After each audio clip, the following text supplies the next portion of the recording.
What if the real story is not what happened in the courtroom, but what is happening behind closed prison doors right now? Far from television cameras and heated political rallies, a quieter drama may be unfolding, one that could reshape public perception, test institutional credibility, and deepen South Africa's already intense political divisions. At the center of it all is Michael Sandlana, a figure whose legal battles have stirred national debate and whose current incarceration has triggered new questions about power, accountability, and the human cost of political controversy. This is not simply a story about imprisonment. It is about what prison means in the context of modern South Africa and what unseen struggles inside correctional walls may signal for the country's political future. Michael Sandlana's legal troubles emerged at a time when South Africa was already grappling with fatigue over corruption allegations, institutional reform, and growing public distrust. According to reports, investigations intensified after allegations surfaced linking him to misconduct that authorities deemed serious enough to warrant arrest and prosecution. Officials moved swiftly, emphasizing due process and the rule of law. His detention placed him within the jurisdiction of the Department of Correctional Services, the institution responsible for overseeing the country's prisons and ensuring that all detainees are treated in accordance with constitutional standards. The timing mattered. South Africa remains deeply sensitive to issues surrounding governance, state accountability, and political rivalry. With memories of past scandals still vivid, Sandlana's case entered a climate already charged with suspicion and public scrutiny.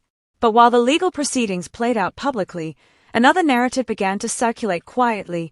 What is his daily life really like behind bars? Sources familiar with correctional procedures suggest that high-profile detainees in South Africa often face a unique set of circumstances. On one hand, they are entitled to the same legal protections as any citizen. On the other, their prominence can complicate their incarceration. According to correctional analysts, individuals associated with political controversy may be placed under closer supervision, not as punishment, but as a measure to maintain order and ensure safety. Reports suggest that Sandlana's routine follows standard correctional structure: early wake-up times, scheduled meals, regulated movement, and limited communication privileges. Like other inmates, he is reportedly subject to institutional rules designed to promote discipline and stability within the facility. However, allegations have emerged that his experience may be shaped not only by prison policy but also by the broader political symbolism surrounding his case. Observers note that when public figures enter the prison system, their presence can carry implications beyond personal consequences. It becomes a test of institutional neutrality. The Department of Correctional Services has consistently maintained that all inmates are treated equally under the law, regardless of status or political affiliation. Officials emphasize that constitutional protections remain intact, including access to legal counsel, medical care, and monitored visitation rights. Yet public reaction remains divided. Some South Africans view Sandlana's incarceration as evidence that the system is functioning, that no individual is above the law. Others question whether political motivations influence the speed or intensity of the proceedings. In a nation where past administrations have faced allegations of state capture and institutional manipulation, skepticism is never far from the surface. Political analysts point out that high-profile imprisonment often becomes a mirror reflecting broader national anxieties. For supporters, detention may appear unjust or excessive. For critics, it may signal overdue accountability.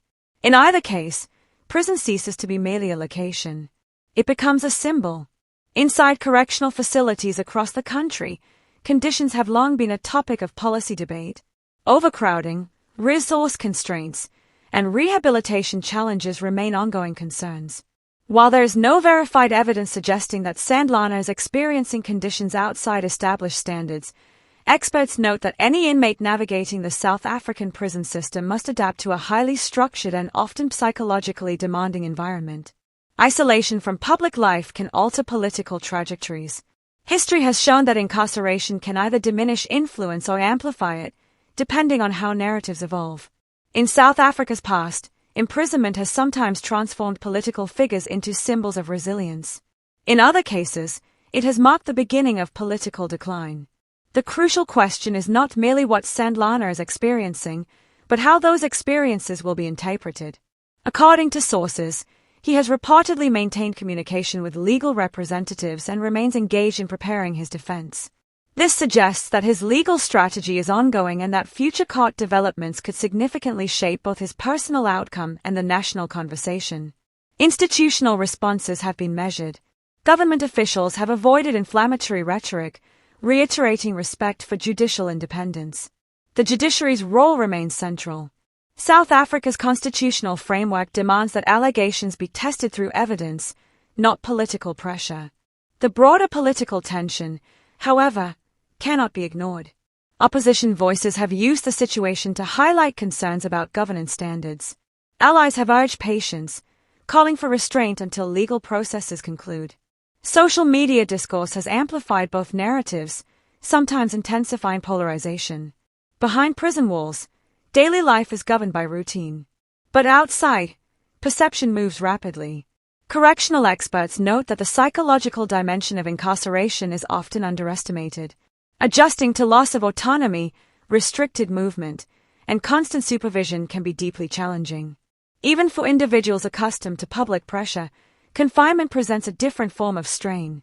Whether those pressures translate into resilience or retreat remains uncertain. What makes this case particularly significant is timing. South Africa stands at a crossroads politically, with coalition tensions, reform debates, and public service delivery concerns shaping the national agenda. High-profile legal proceedings inevitably intersect with these dynamics. If Sandlana's legal process unfolds transparently and efficiently, it could reinforce confidence in institutions. If delays, irregularities, or contradictory accounts emerge, skepticism may deepen. It is also important to consider the human dimension. Regardless of political affiliation, incarceration represents a profound shift in daily existence. Reports suggest structured exercise periods, limited reading materials, and closely monitored interactions define much of the routine. Such an environment leaves ample time for reflection.